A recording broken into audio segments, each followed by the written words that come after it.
Всех приветствую на своем канале. Сегодня свой обзор я хочу посвятить спортивному автомобилю Porsche 924 французской компании Nori в масштабе 1:43.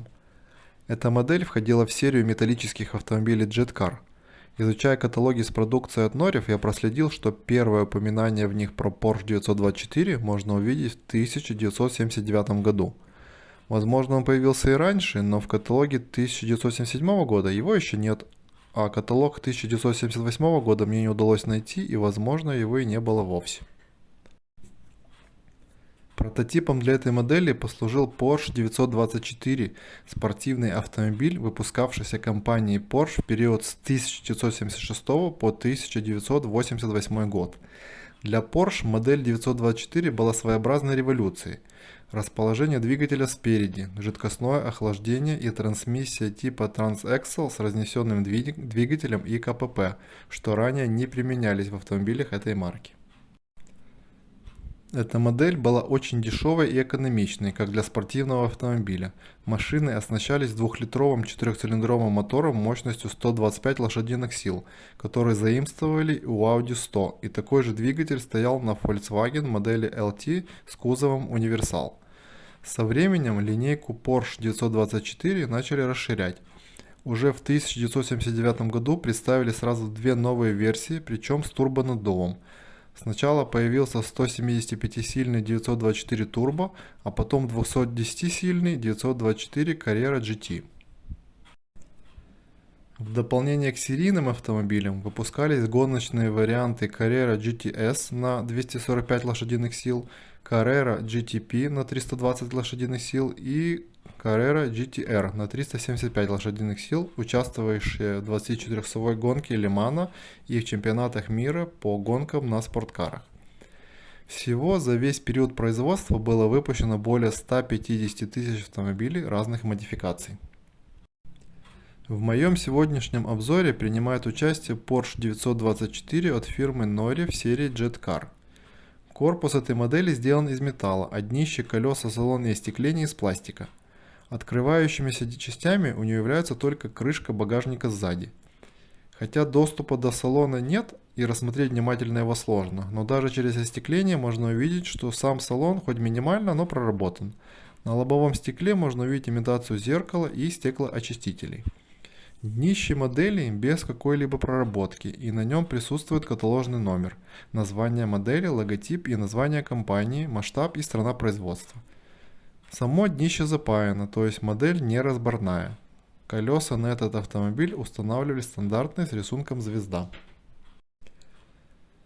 Каталожный номер модели менялся в зависимости от материала, из которого делался этот Porsche, тематического исполнения и серии автомобиля. В самом начале выпускалась металлическая серия P под номером 864 в самом обычном исполнении из цинково-алюминиевого сплава. В следующем каталоге от 1980 года, кроме стандартного варианта, появился еще и полицейский автомобиль под номером 885. В каталоге 1981 года автомобиль появляется в новой 700 N серии под номером 764.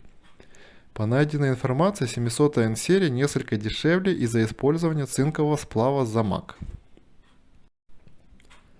Стоит обратить внимание на то, что каталожные номера 764, 864, 885 менялись только в самом каталоге и наносились на упаковках.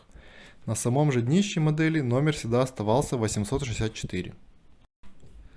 В каталоге 1982 года стандартный вариант под номером 864 пропадает из 800 P серии, а полицейский автомобиль остается и продолжает его выпускать под номером 885. Когда их прекратили производить, мне сложно сказать, так как каталогов или какой-либо более-менее официальной информации я не нашел. Однако по отзывам на форумах и некоторым косвенным фактам можно сказать, что перестали их производить в конце 80-х годов. Известно также, что ближе к середине 80-х годов их производили уже не во Франции, а в Португалии под номером 864. Более ранние Porsche 924 от поздних отличаются прежде всего цветом остекления и шириной колес. На ранних остекление, как правило, желтого цвета, а на более поздних оно прозрачное. На самых поздних моделях остекление может быть и другого цвета, например, красного. Полицейская версия автомобиля Porsche 924 может внешне отличаться в зависимости от рынка, на который он поставлялся. Может быть другая краска, другие колеса и другое размещение спецсигналов на крыше. Более поздние варианты, которые делали в Португалии, были с разнообразными рекламными наклейками на кузове. Кроме того, на днище уже писалось не сделано во Франции, а сделано в Португалии. Коробок на этот Porsche было несколько разных вариантов, как и у многих других моделей от Norif того периода. Встречались как картонные коробки с окошками разной типографии, так и обычные блистеры. Всем спасибо за просмотр этого видеообзора. Если вам интересны модели от французского производителя Norif, то на моем канале вы найдете еще видео по этой тематике. Сейчас на экране у вас должны появиться ссылки с плейлистом и похожим видео. Всем мирного неба и до новых встреч на моем канале.